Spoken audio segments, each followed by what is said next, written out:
Yeah, as I was saying, I feel like it shouldn't need to be naturalistic because, Well, it's comedy, isn't it? yeah, it's comedy, so it's like I was saying. Does comedy, just because it's comedy doesn't mean it can't be naturalistic? No. Yeah. There was a script a while ago when I was doing, in the connections book I had for like my drama school auditions, there was a script of, I think it was from The Queen Must Die, and he was talking about doing all these rubber and stuff. It was a comedic speech, but even in the footnotes it said like the more seriously you take it, the funnier it will be. Yeah. So I think if we are really serious, like seriously shouting about, you know, hemi-uniball spherical rod ends. Yeah. Like in the most serious voices we can.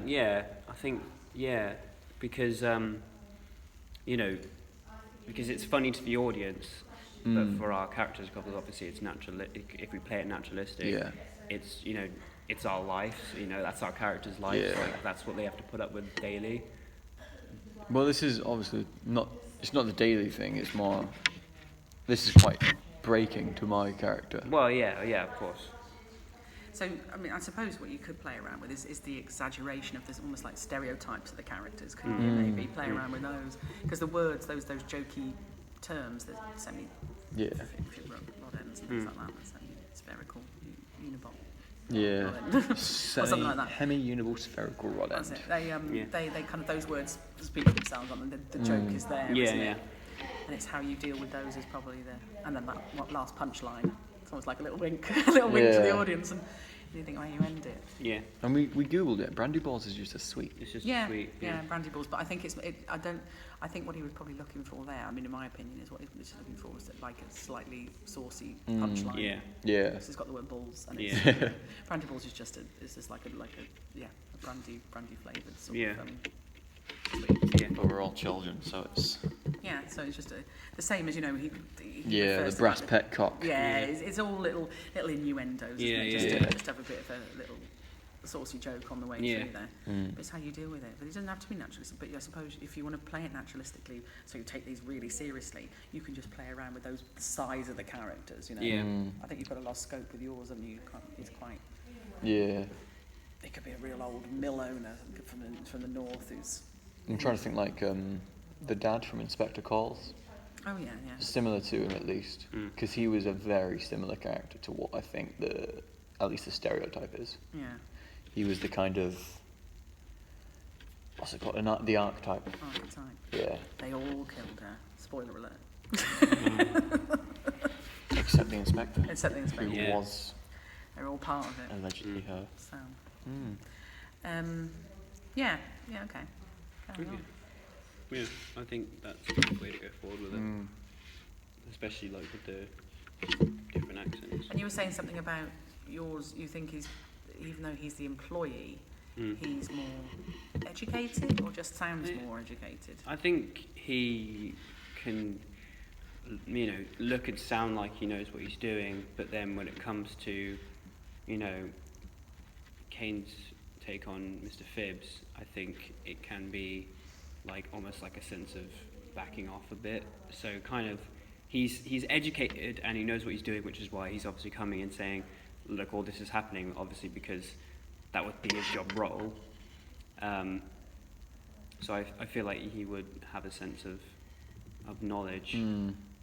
But your job is it's more of a union thing, isn't it? You don't need to know about the product so much, you just need to know about the employees and what they're going through.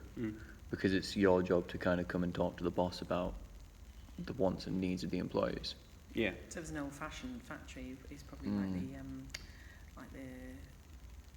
would the job title be? Like the shop floor steward, the shop steward, it would be something like that. What was it, 59? I think it was set. Shop steward.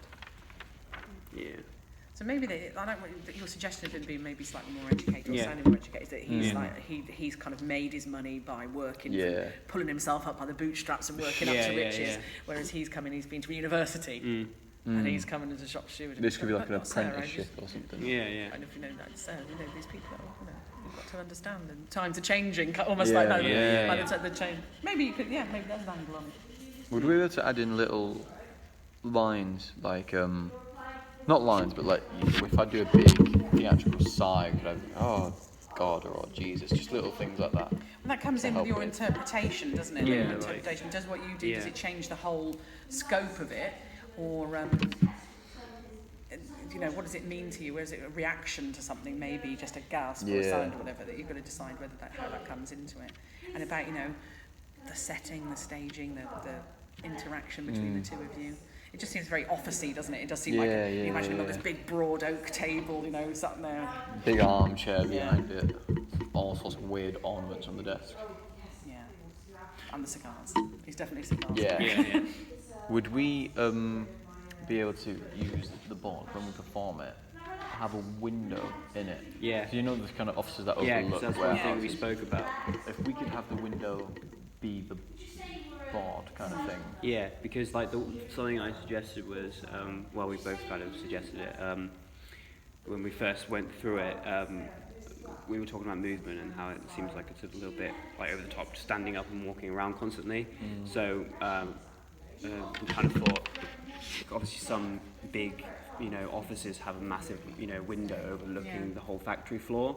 So we, as Kane said, that would be a good idea to use that as kind of the big window to the factory floor, because, you know, if the office, you know, if our table was there, we could be referring to that as the office window. So I said, like, because a lot of this is kind of visualized, like, oh, but it's this product, so, you know, we could use that to kind of point, oh, but it's that product down there that's causing the problem. Okay. Well, I suppose when it comes to actual movement, the more you do this now, you'll get a feel for what their motivations are, about what pushes them. Does anybody, might be a point where you get so angry or agitated that you might not be able to stop yourself from standing up, you know? And, I mean, what's the likelihood of him sitting down? Or maybe if you're talking about the shift in power almost, where you might slowly move into his chair bit by bit. That would be quite funny, actually. You could try it out as an idea, Yeah, couldn't you, and just Yeah, see if yeah, it goes yeah. into that. Could we get some other wooden chairs in the cupboard? Yeah. Can we grab them? Yeah, sure. Because obviously. Anyway, Alright, I'll be back in a sec. I'm going to stop this now.